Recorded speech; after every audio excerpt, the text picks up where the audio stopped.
Vamos aqui continuar o nosso estudo. Nós paramos aqui quando Paulo está pregando em Listra e ele é apedrejado, e nós vamos ver que aparece, né, um irmão que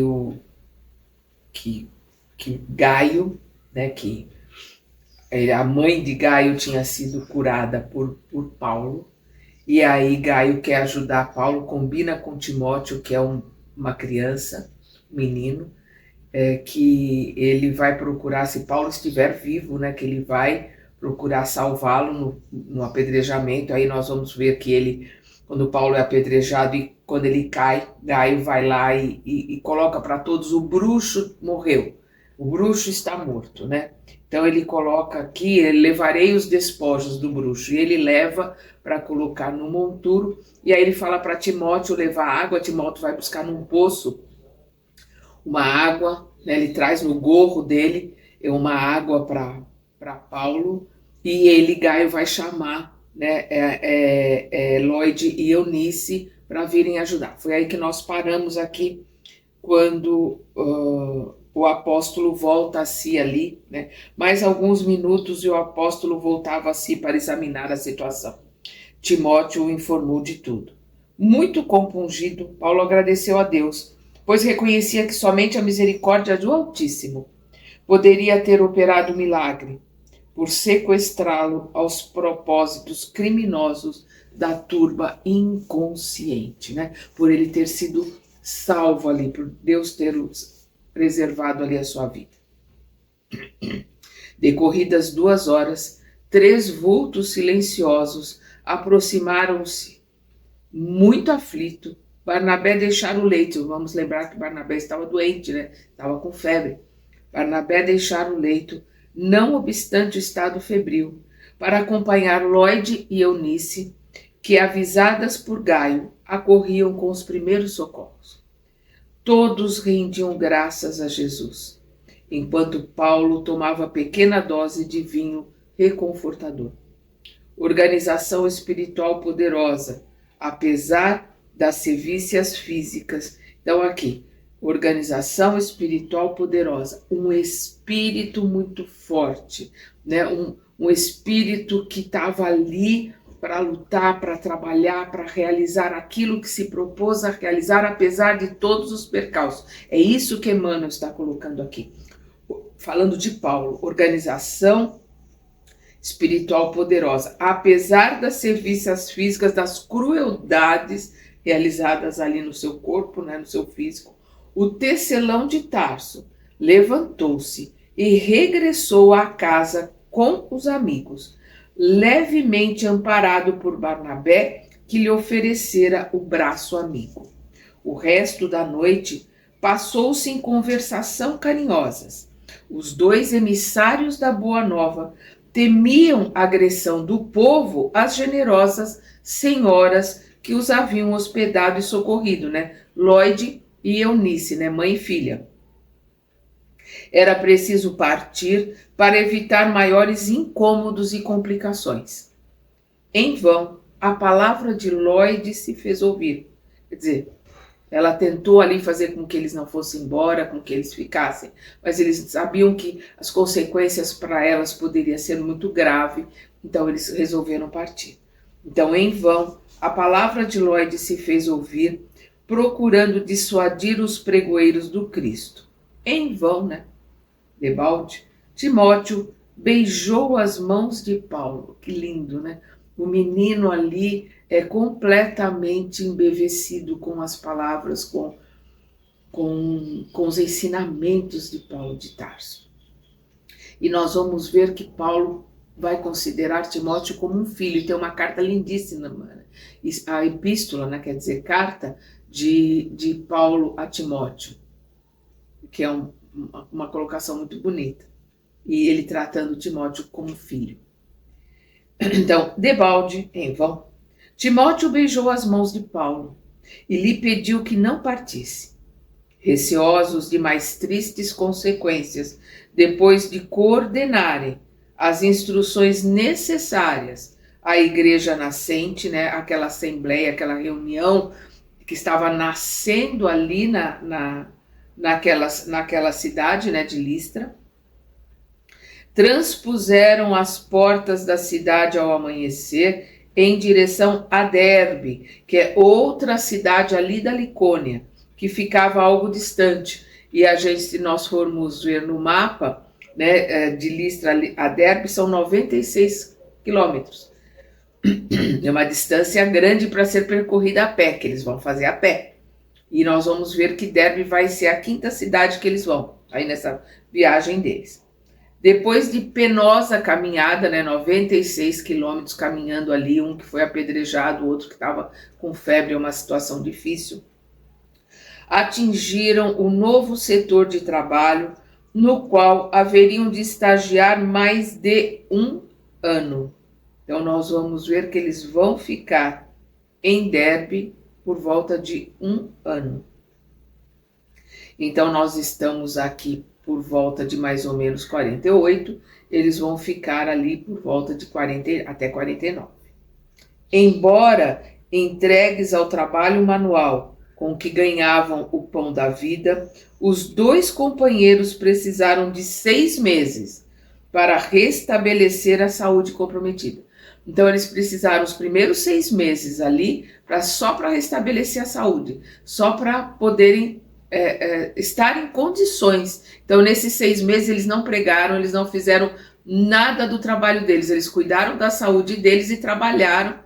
Um era oleiro, né, que é o Barnabé, o outro tecelão, que é Paulo, para ganhar dinheiro para se manter. Então eles cuidaram deles durante esses 6 meses. Então aqui, embora entregues ao trabalho manual com que ganhava o pão da vida, os dois companheiros precisaram de 6 meses para restabelecer a saúde comprometida, como tecelão e oleiros anônimos. Paulo e Barnabé deixaram-se ficar em Derbe longo tempo, sem despertar a curiosidade pública. Só depois de refeitos dos abalos sofridos, recomeçaram a boa nova do reino de Jesus.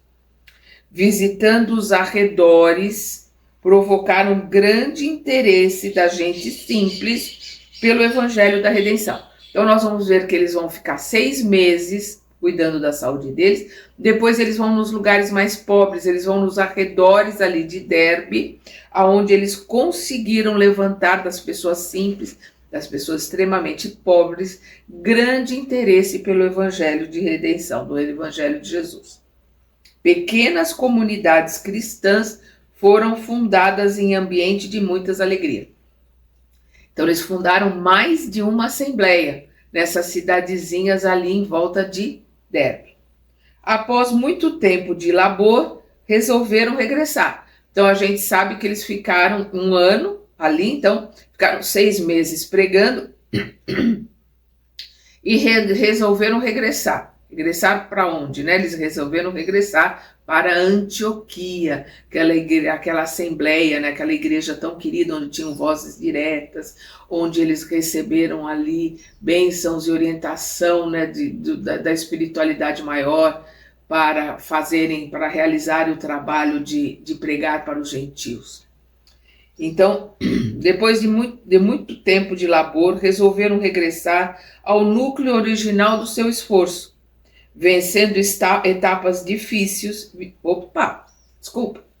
vencendo etapas difíceis, visitaram e encorajaram todos os irmãos escalonados nas diversas regiões da Licaônia, Pisídia e Panfilha, né, que foram os lugares, né, onde eles estiveram.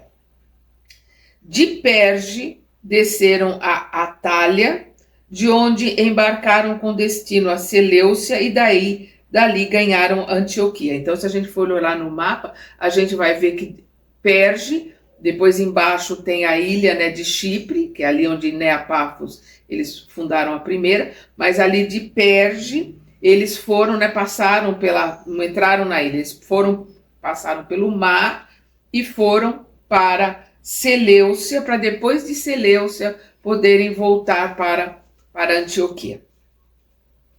Ambos haviam experimentado a dificuldade dos serviços mais rudes.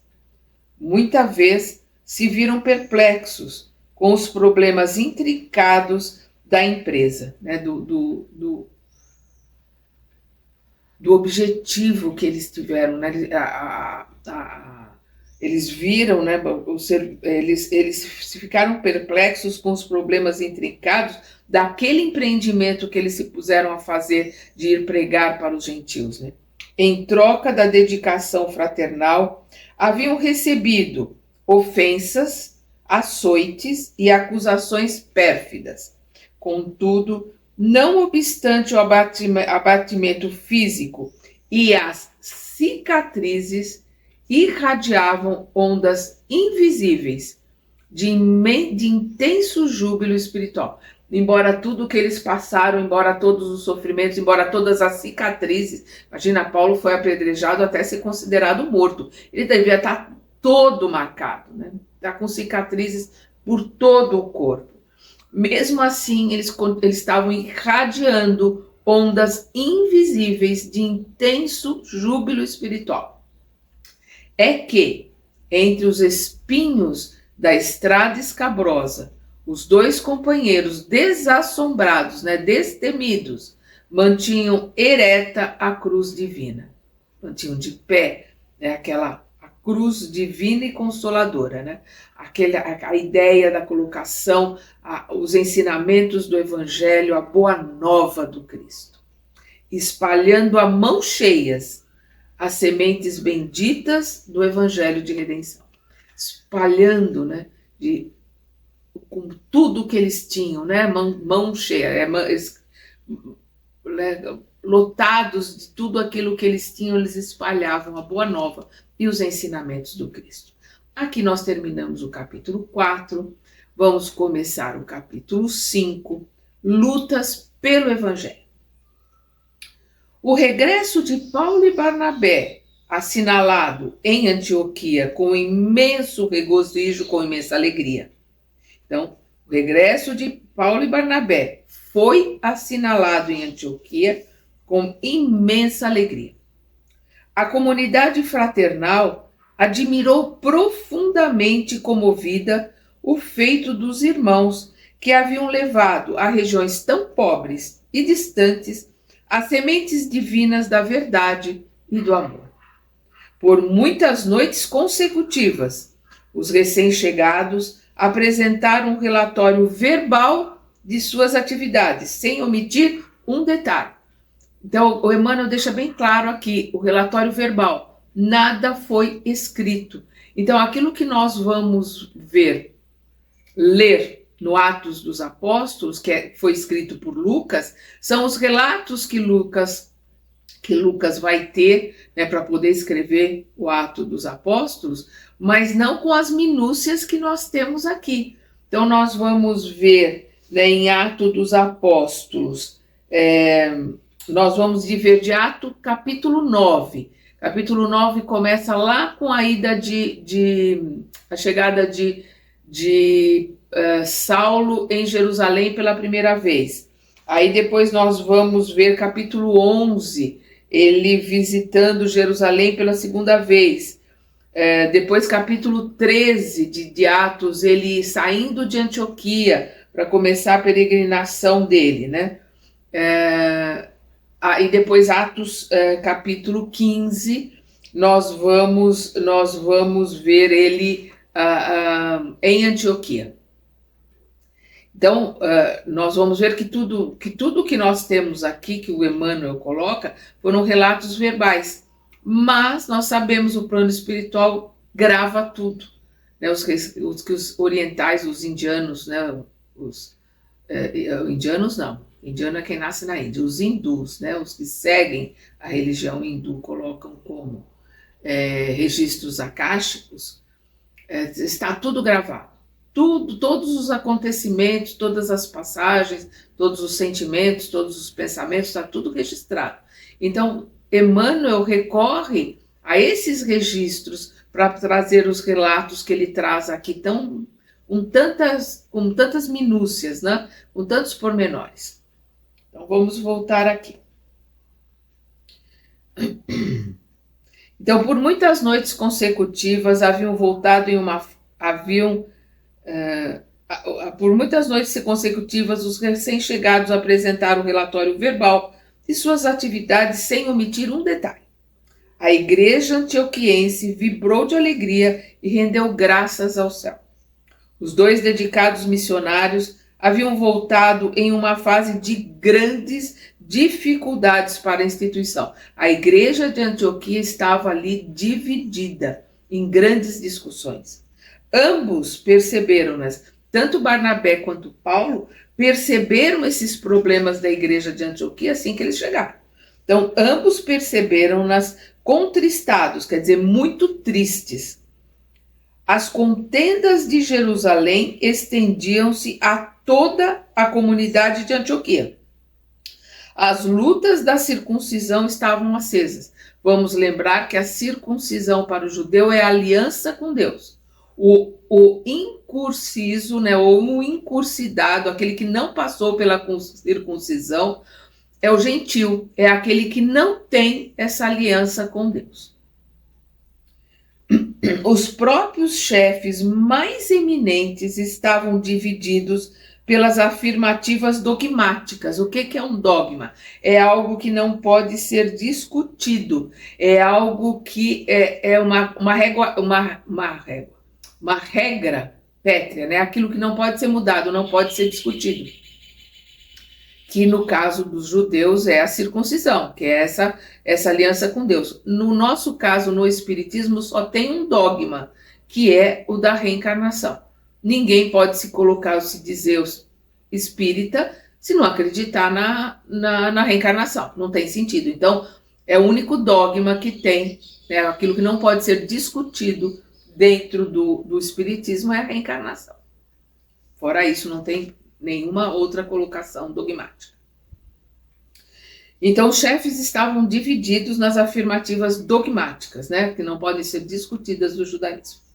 Tão alto grau atingiram os discrimes, ou seja, as diferenças, que as vozes do Espírito Santo não mais se manifestavam. Ou seja, os espíritos superiores, né, que são esses chamados de Espírito Santo, quer dizer, santo no sentido de diferentes, de apartados, serem melhores, não a colocação que a Igreja Católica vai dar depois ao Espírito Santo, aqui é a colocação da palavra Espírito Santo naquilo que ela realmente significa. Nós sabemos que são espíritos superiores, né, que vinham ali e através da mediunidade de efeitos físicos, eles falavam com voz direta, né, ali isso já não existia mais. Porque o que fazia com que a igreja de Antioquia tivesse tantas curas, tantas materializações, a voz direta é uma forma de materialização, era a união, a irmandade, a afinidade que todos tinham ali dentro da organização, dentro daquela assembleia. Como eles perderam essa afinidade, eles perderam essa fraternidade, eles perderam também a presença, o conselho, a ajuda da espiritualidade maior, infelizmente.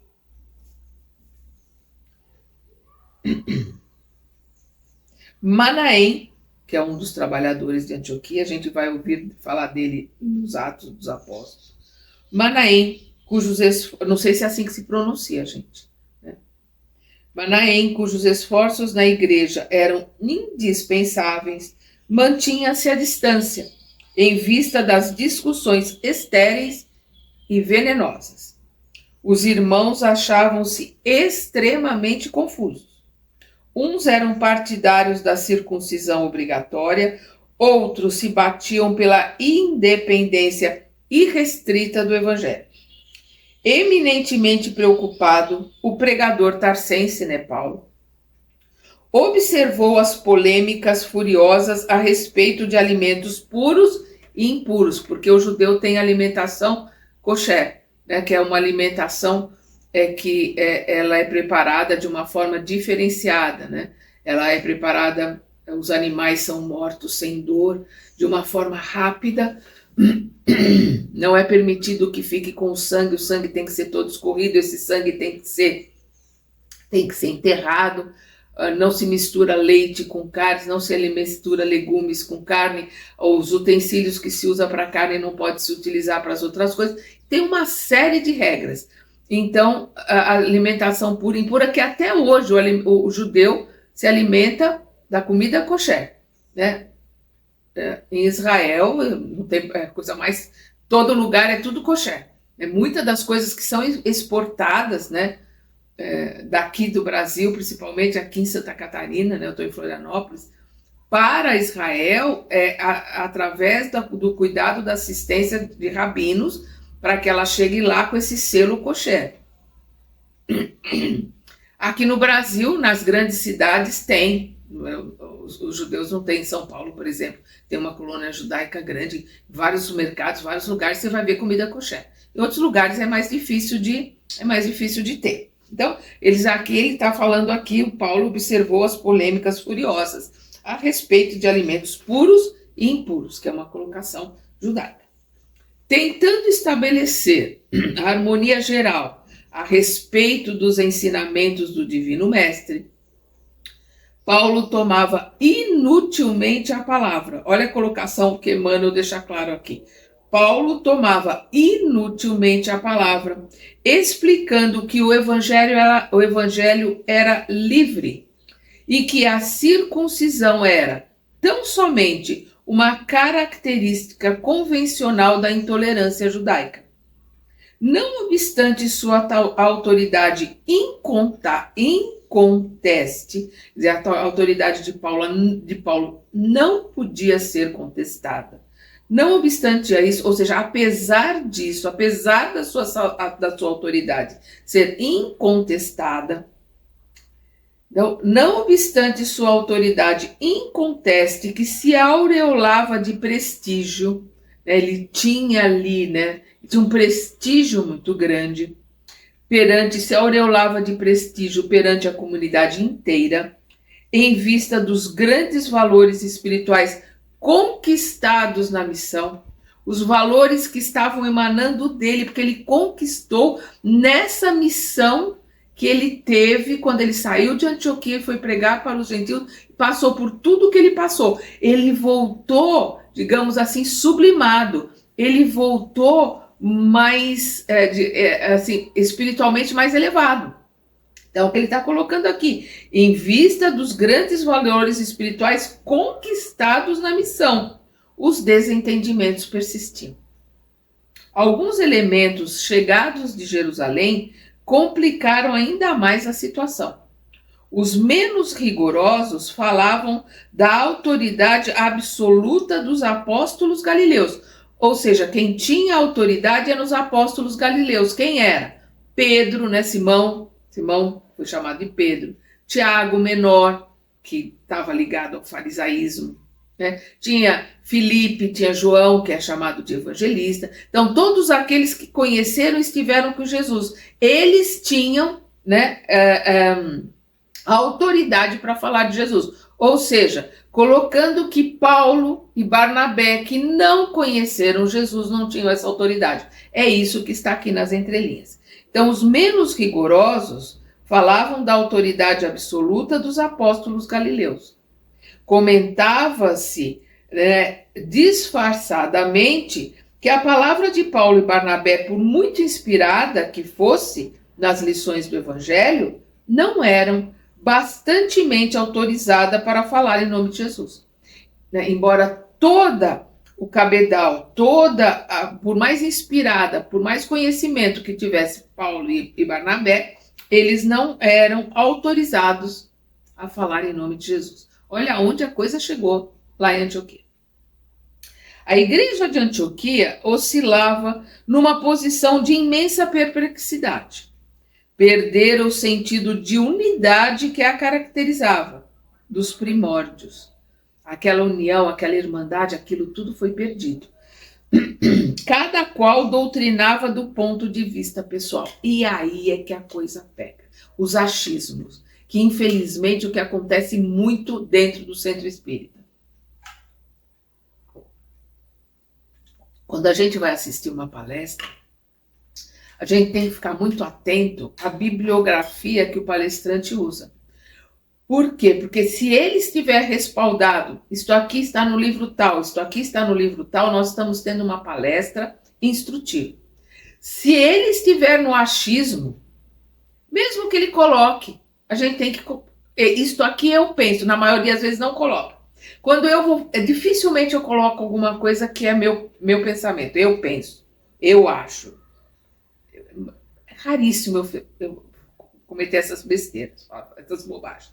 Quando eu faço, que são nas aulas, eu deixo bem claro, hoje, aqui, agora, eu penso assim, amanhã eu posso pensar diferente. Para ficar bem claro que aquilo é um ponto de vista e que aquilo é mutável. Amanhã ele pode estar completamente modificado.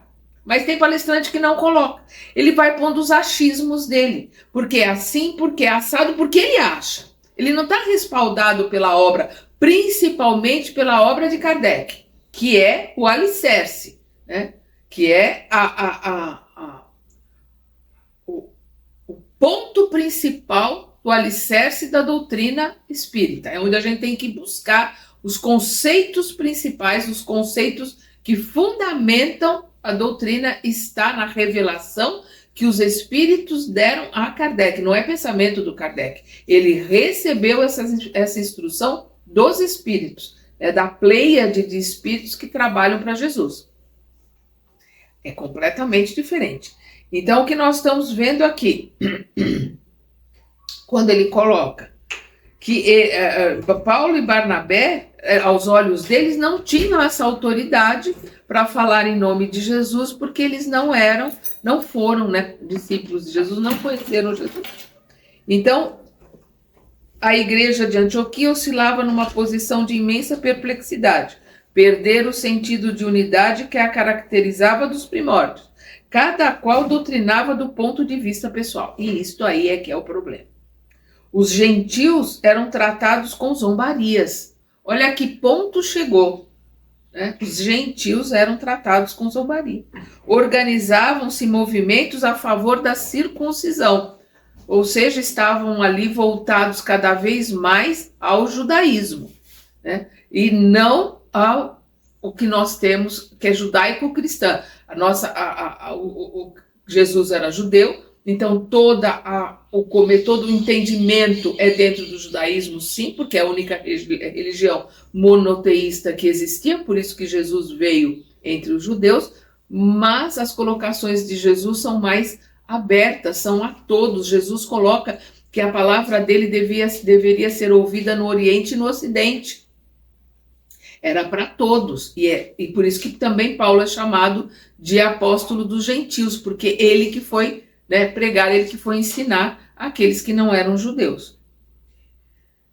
Fortemente impressionados com a situação, Paulo e Barnabé combinam um recurso extremo.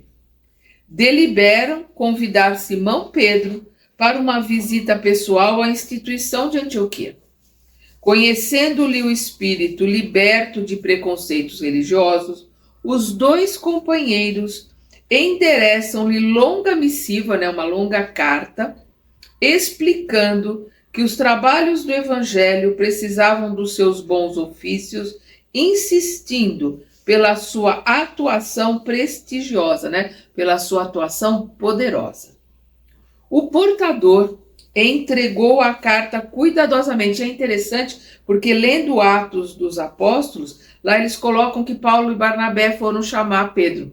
E aqui nós vemos, né, Emmanuel colocando aqui, que eles não foram chamar, mas eles mandaram um mensageiro com uma carta explicando tudo o que estava acontecendo para que Pedro viesse. Então, o portador entregou a carta cuidadosamente e, com grande surpresa para os cristãos antioquianos, o ex-pescador de Cafarnaum, né, Simão, chegou à cidade, evidenciando grande alegria, em razão do período de repouso físico que se lhe deparava naquela excursão. Ou seja, uma oportunidade dele poder descansar, dele poder se afastar de tanto trabalho com tantos necessitados ali na casa do caminho, e para ele também, de uma certa forma, né, tirar férias. Vocês estão escutando uma água caindo aí, né? Mas são coisas que acontecem. Paulo e Barnabé não cabiam em si de contentes. Acompanhando Simão, viera João Marcos. Olha que interessante, né? João Marcos não se afastou do evangelho. João Marcos, vamos lembrar, né? João Marcos não aceitava de jeito nenhum, como judeu que era, que Paulo fosse pregar aos gentios. Então, por isso que ele se afasta, por isso que ele volta para Jerusalém e continua só, e também não aguenta o tranco, né, daquela trabalho exaustivo, né, com tanto sacrifício que Paulo e Barnabé tinham. Mas nós vamos ver aqui que ele está junto de Pedro, e nós vamos ver que João Marcos vai escrever o evangelho segundo a história conta, ou alguém escreveu em nome de Marcos, né, mas que ele vai escrever tudo aquilo que Pedro coloca para ele. Então são as impressões de Pedro que nós vamos ver no evangelho de Marcos. Então nós vamos ver aqui, acompanhando Simão viera João Marcos, que não abandonara de todo as atividades evangélicas. O grupo viveu lindas horas de confidências íntimas, a propósito das viagens missionárias relatadas inteligentemente pelo ex-rabino. E aqui nós vemos Emmanuel, de novo, colocando as características psicológicas, pessoais de Paulo. Então, ele não coloca simplesmente as colocações, as impressões relatadas de Paulo. Não, ele coloca, a propósito, ele coloca, o grupo viveu lindas horas de confidências íntimas, né, ali reunidos, contando, Paulo contando e Barnabé contando, e Emmanuel coloca, a propósito das viagens missionárias relatadas inteligentemente pelo ex-rabino. Ele marca essa característica do relato da colocação de Paulo. E do filho do ex-rabino, e relativamente aos fatos que se desenrolaram em Jerusalém. Quem é que está contando os fatos que se desenrolaram em Jerusalém? Simão Pedro. Desde a morte do filho de Zebedeu. Quem é o filho de Zebedeu? É Tiago menor, né, que logo depois de Estevão é sacrificado. Ele é esquartejado e ele é arrastado, né? Ele é esquartejado sendo arrastado.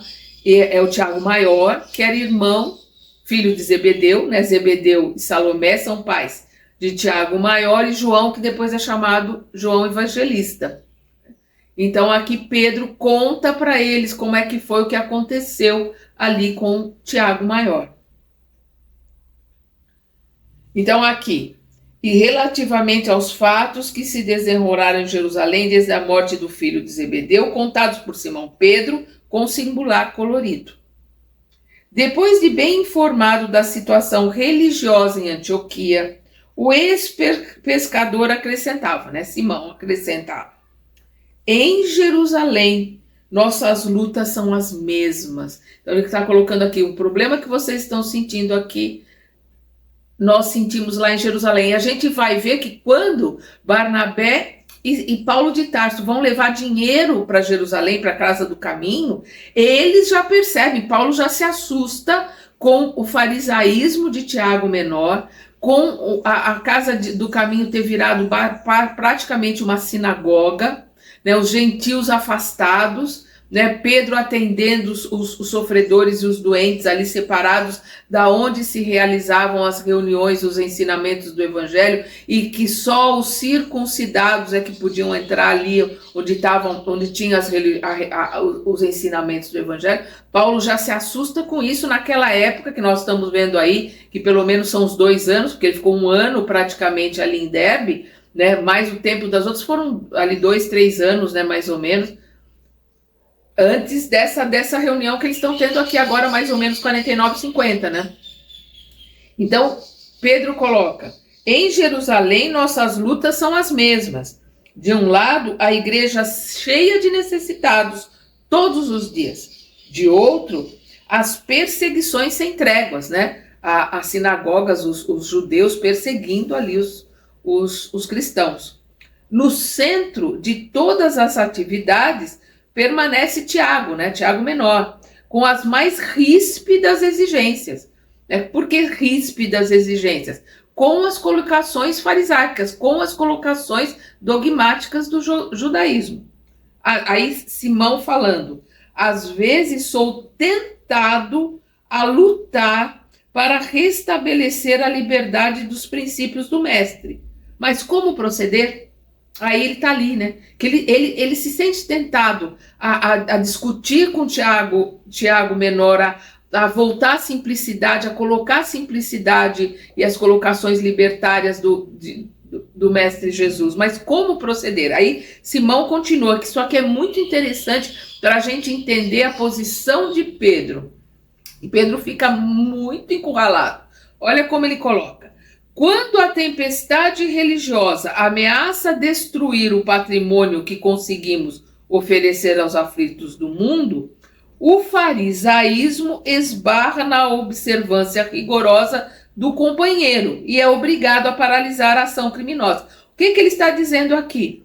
Quando aqueles judeus, os fariseus, vêm em cima da casa do caminho para destruir, para acabar com a casa do caminho, que ele está dizendo aqui, né? Quando a tempestade ameaça destruir o patrimônio que conseguimos oferecer aos aflitos do mundo, ou seja, a casa do caminho, o ensinamento do evangelho, que os judeus vêm ali para destruir tudo, prender todo mundo, o farisaísmo, esses judeus, esses fariseus, esbarram na observância rigorosa do companheiro. Quem é o companheiro? Tiago menor, que está ali lendo a Torá, falando de Moisés, observando a circuncisão, ou seja, colocando ali na casa do caminho quase como uma sinagoga. Então, o farisaísmo esbarra na observância rigorosa do companheiro e é obrigado a paralisar a ação criminosa. Eles não podem realizar o intento deles de acabar com a casa do caminho, de fechar a casa, por causa do trabalho de Tiago. E aí Pedro está naquela, se ele coloca a casa com o cristianismo nascente ali, e exaltando os ensinamentos do Cristo, a casa vai ser destruída e fechada. Os doentes não vão ter, os pobres não vão ter acolhimento, não vão ter onde serem socorridos. Eles vão ter que fugir, acontecer com eles o que aconteceu com Paulo, que teve que fugir de Jerusalém. E Tiago, com esse farisaísmo dele, com essa observância da Torá que ele tem, né, da lei de Moisés ali dentro da casa do caminho, faz com que a casa não possa ser atacada e que o trabalho possa continuar, porque o trabalho é do Cristo. Continua o trabalho do Cristo para todos aqueles que estão ali. Aqueles que são socorridos ali junto a Simão e com os outros apóstolos que estão trabalhando ali com Simão e Tiago, eles estão recebendo os ensinamentos do Cristo ali. Então ele fica dividido, ele não sabe o que fazer. É isso que ele está colocando para o Paulo. Eu vou continuar aqui. Então o farisaísmo é obrigado a paralisar a ação criminosa encetada desde há muito tempo. Quer dizer, né, ele deixa encetada desde há muito tempo, porque quem começou com isso foi Saulo de Tarso. Foi ele que começou essa perseguição tão rigorosa e tão difícil. Se trabalhar por suprimir a influência, ou seja, se Simão trabalhar para tirar a influência de Tiago, Simão falando, estarei precipitando a instituição de Jerusalém no abismo da destruição pelas tormentas políticas da grande cidade.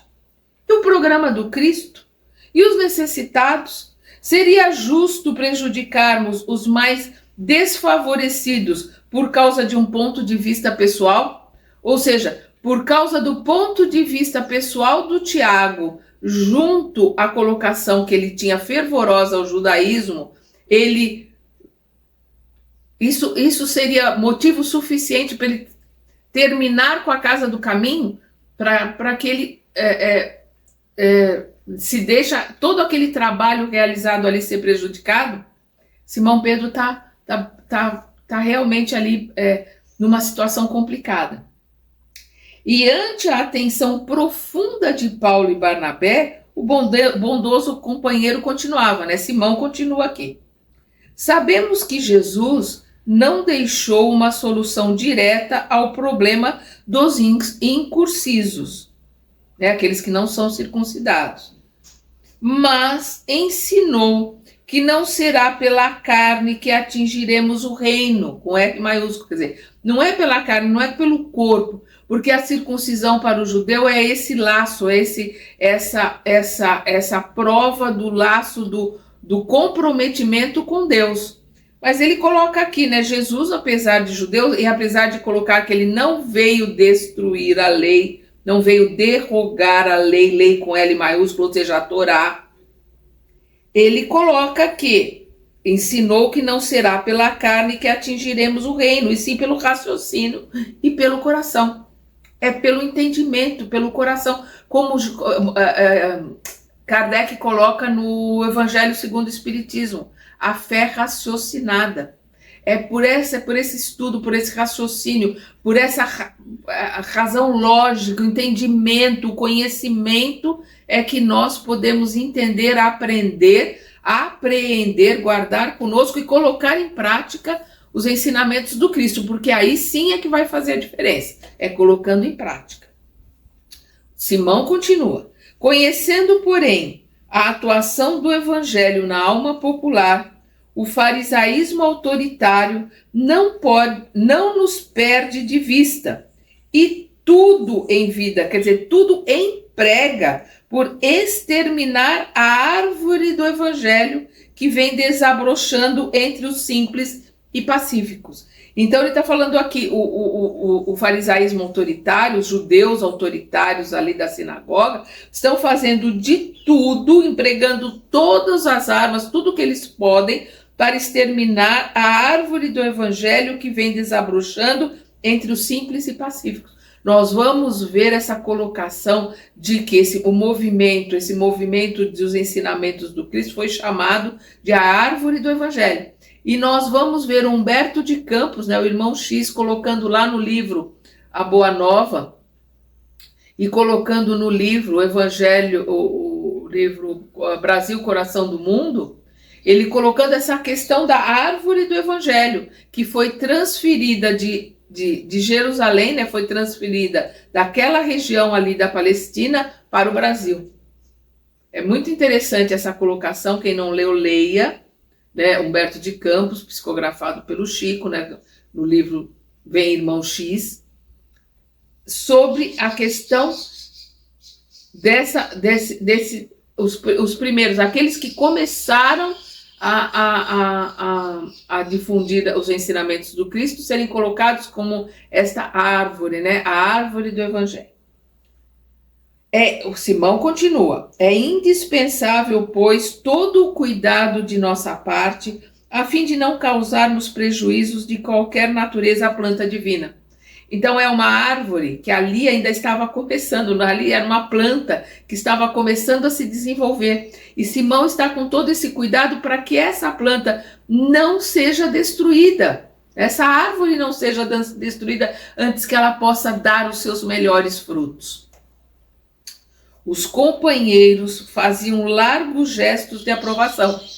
Então, todos eles que estavam ouvindo ali, principalmente Paulo e Barnabé, aprovavam a colocação de Pedro, porque ele estava realmente numa posição muito difícil. Revelando sua imensa capacidade para encaminhar uma ideia e congraçar, ou seja, e restabelecer os numerosos prosélitos, né, aqueles primeiros convertidos em divergência. Simão Pedro tinha uma palavra adequada para cada situação, um esclarecimento justo para o problema mais singelo, o mais simples. Ou seja, ficou claro ali que eles tinham que optar pelo mal menor. Então, aquela colocação, aquelas ideias farisaicas de Tiago menor, era um mal menor. E eles entenderam por isso. E Pedro vai ajudando cada um daqueles que estavam ali em Antioquia. Como ele coloca aqui, Simão Pedro tinha uma palavra adequada, ele sabia como se dirigir a cada um, aquele que era judeu, aquele que era gentil, aquele que já tinha conhecimento do evangelho, aquele que estava começando a aprender o evangelho. Para cada um, ele tinha um esclarecimento justo para o problema mais simples. Mesmo o problema mais simples, ele tinha um esclarecimento justo. A comunidade antioquena regozijava-se, né? Estava feliz, alegre. Os gentios não ocultavam o júbilo, a alegria que lhes ia na alma, pela atenção, pelo carinho, pelos ensinamentos que Simão Pedro estava trazendo ali. O generoso apóstolo, Simão Pedro, a todos visitava pessoalmente, sem distinção ou preferência. Não fazia a menor distinção, a menor diferença entre o que era judeu e o que era gentio. Antepunha sempre um bom sorriso às apreensões dos amigos que receavam alimentação impura. Aquela, como nós comentamos aqui, alimentação kosher, alimentação dentro dos preceitos judaicos. Então ele sempre vinha com um sorriso, as apreensões, as preocupações dos amigos, dos judeus, que receavam alimentação impura. Colocavam para ele, olha, cuidado, você vai lá não vai ter uma alimentação kosher, com aqueles ali, alimentação impura. E ele botava um sorriso no rosto, ele não ligava para isso. E costumava perguntar onde estavam as substâncias que não fossem abençoadas por Deus. Colocavam o que existe aqui na terra que não é abençoado por Deus.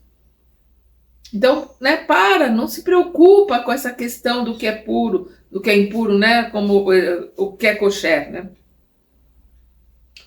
Paulo acompanhava-lhe os passos sem dissimular íntima satisfação. A alegria de Paulo ali está com ele. Em um louvável esforço de congraçamento, o apóstolo dos gentios, Paulo de Tarso é assim chamado porque ele levou os ensinamentos aos não-judeus. Então, o apóstolo dos gentios fazia questão de levá-lo a todos os lugares onde houvesse irmãos perturbados pelas ideias da circuncisão obrigatória. Então, ele fazia questão de levar Pedro a todos os lugares onde tivesse aquela ideia, ali, o tempo todo, aquela ideia ali tão forte de que precisava haver a circuncisão dos gentios. Então, Pedro ia acalmar, ia colocar, ia, explicar a simplicidade, a amorosidade, o importante é o amor, o importante é colocar em prática os ensinamentos do Cristo. Estabeleceu-se rapidamente notável movimento de confiança e uniformidade de opinião. Todos os confrades, todos os irmãos exultavam de contentamento. Então, aquelas discórdias, aquelas discussões, aquilo parou. Todos os irmãos ali em Antioquia estavam todos exultantes, muitos alegres, estavam todos muito contentes com a colocação de Simão Pedro, com as explicações que ele trazia, com a amorosidade, encerrando aquela colocação de que os gentios precisavam ser circuncidados, separar quem é judeu de quem não é. Aquilo, Simão Pedro acalma os ânimos, Paulo e Barnabé estão contentes, mas como tudo que é bom dura pouco, nós vamos ver que a situação vai, infelizmente, mudar drasticamente. Mas isso nós vamos ver no nosso próximo estudo, na próxima semana. Até lá.